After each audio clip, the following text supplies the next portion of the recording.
ভারত থেকে চালের আমদানি স্বাভাবিক থাকলেও হিলি স্থলবন্দরে আসছেন না ক্রেতারা। এতে অনেকটাই বিপাকে আমদানিকারকরা। বিস্তারিত জানাতে এই মুহূর্তে হিলি স্থলবন্দরে আছেন সহকর্মী শফিকুল ইসলাম শফিক। সরাসরি যাচ্ছি তার কাছে।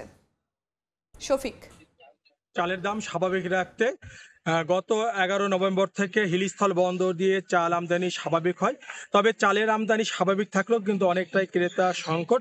আমি যদি আপনাকে একটা তথ্য জানাই, গত 11 নভেম্বর থেকে গতকাল পর্যন্ত হিলিস্থল বন্দরে 1,08,000 মেট্রিক টন কিন্তু বিভিন্ন ধরনের চাল আমদানি হয়েছে।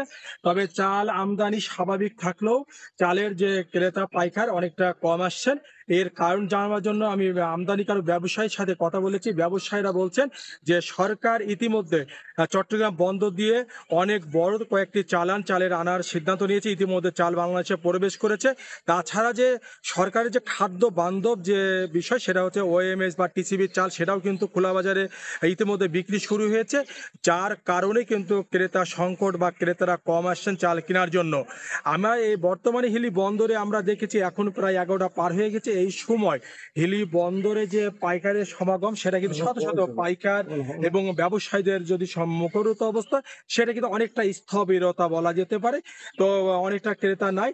তো বন্দরে চাল আছে, তবে ক্রেতা অনেকটা শূন্য। সেটাও কিন্তু আমি দুইজন পাইকারের সঙ্গে কথা বলেছিলাম। তারা বলছেন যে হঠাৎ করে মাঝে যে চাল বিক্রি হয়ে গিয়েছিল, যার কারণে কিন্তু বাজারে অনেকটা মানে ক্রেতা মানে চালের চাহিদা বাড়ে। এরপরেও আর একটা বিষয় যে চাল তাছাড়া ব্যবসায়ীরা যেমনটা বলছেন যে ইতিমধ্যে যে দেশি যে চালগুলো গৃহস্থ বা কৃষকদের চাল, সেটা ইতিমধ্যে কিন্তু বাজারে পর্যাপ্ত কিন্তু সরবরাহ বেড়েছে, আমদানি পর্যাপ্ত হচ্ছে। যে কারণে কিন্তু চালের যে একটা দাম, সেটা কিন্তু বর্তমানে কম। তো আমদানি স্বাভাবিক রয়েছে। হিলি স্থল বন্দর থেকে চাল আমদানি বেচা বিক্রি নিয়ে এতটুকু ছিল আমার কাছে সর্বশেষ।